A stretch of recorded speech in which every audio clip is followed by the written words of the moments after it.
विद्यार्थी मित्रांनो, आज आपण आपल्या सिरीजमधील प्रोनाउन्स या घटकावर आलेलो आहोत। निश्चितच इंग्रजी बोलत असताना ज्यावेळेस वाक्याची सुरुवात करायची असते त्यावेळेस वाक्याचा सब्जेक्ट जो आहे तो सब्जेक्ट अत्यंत महत्त्वाचा असतो। मग या सब्जेक्टिव्ह केसेस जे आहे त्या सब्जेक्टिव्ह केसेस कोणत्या असतात आणि त्याचा वापर कुठे केला जातो या सर्व गोष्टी आपण आजच्या व्हिडिओमध्ये बघणार आहोत। तर आज जर बघितलं तर सब्जेक्टिव्ह केसेस या ठिकाणी काही दिलेले मेन्शन केलेले आहेत। आता सब्जेक्ट म्हणजे काय, वाक्याची सुरुवात ही नेहमी सब्जेक्टने होत असते आणि इंग्रजी बोलत असताना किंवा लिहित असताना आपल्याला त्या ठिकाणी सब्जेक्ट हे अत्यंत महत्त्वाची बाब असतात, म्हणून आपल्याला त्याला सब्जेक्टिव्ह केस माहीत असणं आवश्यक आहे।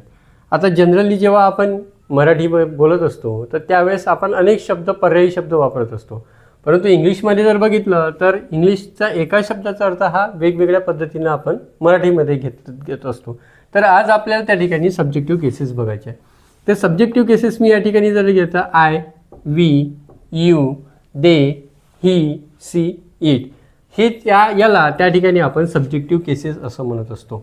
मग आता आय हा याचा अर्थ काय होतो तर मराठीमध्ये त्याला मी किंवा मला याच्यासाठी आयचा वापर आपण करत असतो।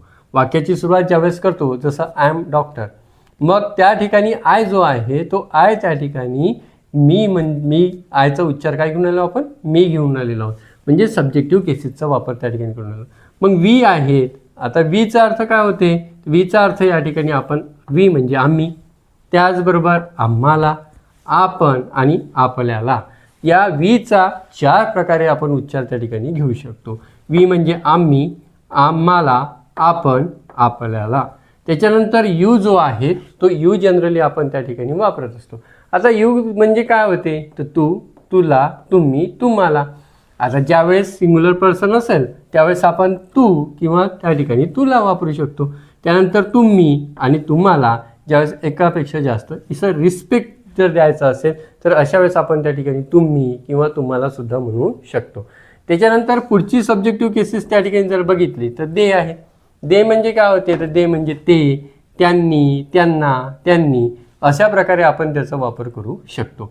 त्यानंतर ही त्या ठिकाणी सब्जेक्टिव्ह केसेस आहे। आता ही म्हणजे काय, ही म्हणजे तो, त्याने, त्याला। त्याच्यानंतर शी म्हणजे काय तर ती, तिने, त्याला।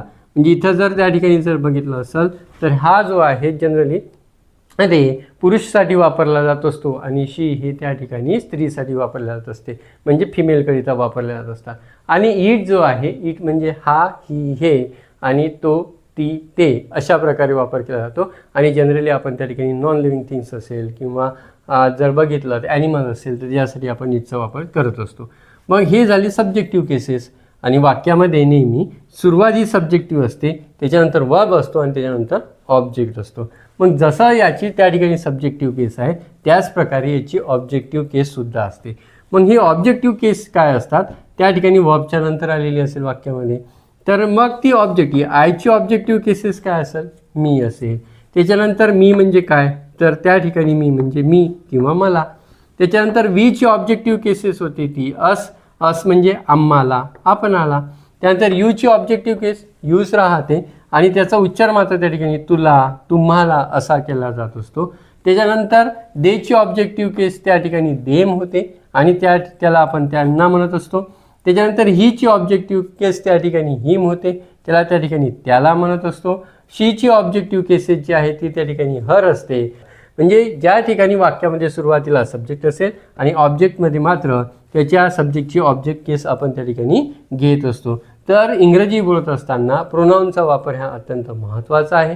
त्या ठिकाणी या सब्जेक्टिव्ह आणि ऑब्जेक्टिव्ह केसेस जर आपल्याला माहीत राहिले तर आपण साधी वाक्ये जी आहे ते सुरुवातीला ठिकाणी एकदम छानपणे त्या ठिकाणी बोलू शकतो।